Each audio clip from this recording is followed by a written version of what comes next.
So hello साथीहरू, good morning. आज म गएको थिएँ मर्निङमा। आज म मर्निङमा गएको त एकदम चिसो हावा, बिहान उठ्नेको मजा चाहिँ अलग्गै हुने रहेछ साथीहरू। यस्तो शरीर हलुको हुने रहेछ बिहान उठ्नेको मजा चाहिँ। त्यस पछाडि म ज्याकेट पहिरेर गएको त जाडो होला भनेर वहाँ गएको त यस्तो घाम हुन थाल्यो। त्यस पछाडि म वहाँ 1-1.5 घन्टा हिँडेर म आएँ घरतिर आएको त मेरो छोरी र मेरो बुढा चाहिँ मजाले सुतेका।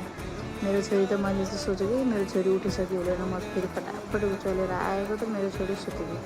त्यस पछाडि म घरमा आएँ, ग्रिन टी पिन लागेँ। म चाहिँ खाली पेट ग्रिन टी पिएर मेरो छोरी सुतेकी थियो त म फटाफट सोचेँ म काम गर्छु।